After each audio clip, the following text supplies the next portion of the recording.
Peace and blessings. I hope you guys are doing well. All praises to the Most High and all praises to our Midlife King, Yahushua Mashiach. For without him, where would we be?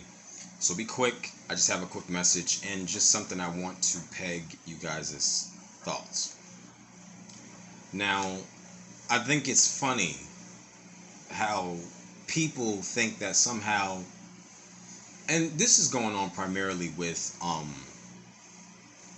people in the church, the so-called church, right? We see who are heavily saturated in Christianity, just religious dogma, period. People who are heavily saturated in religious dogma, right? I think it's funny how all of them think and believe that somehow, the things that they've gained on this earth while they've been alive, get in the family, get in the wife, get in the husband, acquiring the business and, quote unquote, feeding the hungry, the philanthropy that they always love to talk about and things like that, doing things to benefit themselves and so that they can be, received by people in a certain light.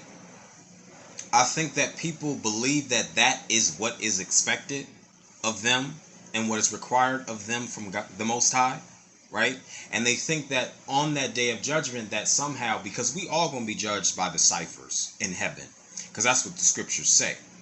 So they believe that somehow it's okay to chase after the world and get the world because you somehow have done some type of good in the midst of that by giving back. Well, you should give back. Come on now. If you're a millionaire, I'm sorry, y'all. That's the washer. I'm washing some stuff. So if you hear that, that's what that is. But, of course you should be giving back. Of course you should be doing some philanthropy. Especially if you're making that amount of money. If you're part of a high tax bracket, you need to be doing that. That's expected.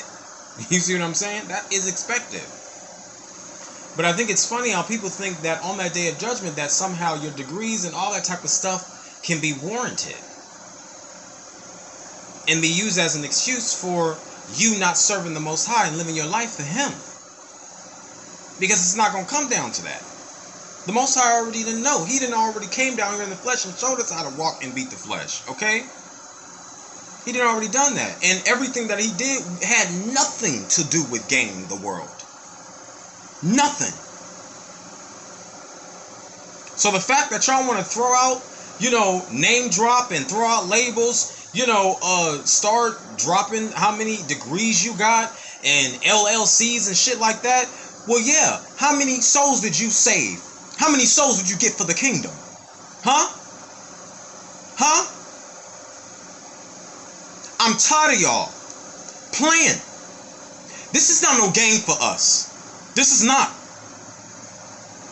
Because we're the ones sitting over here laboring, okay? And then it's people like y'all who sit back and don't do nothing but run y'all mouth, your pork chop eating mouths all day long. And then you take the credit for something that we didn't already labored and done. But once again, we all going to be judged by those Cyphers in heaven. And you going to know where you stand on that day. So it's not going to come down to, what you did on the earth. And as far as gaining it. I'm done with y'all. Peace and blessings to my people out there, scattered across the four corners of the earth. Count the cost. That's the message of this. Count the cost. Because it won't come down to you gaining the world. And you use it as an excuse to why you couldn't do what the Most High commanded you to do. Something as simple as obey Him. And to the strangers scattered across. I'm sorry, y'all. Somebody was trying to call me. I know that was a distraction, so forgive me. Let me repeat that again. Peace and blessings to my family scattered across the four corners of the earth. And to the stranger who has maligned himself with Israel. Shalom.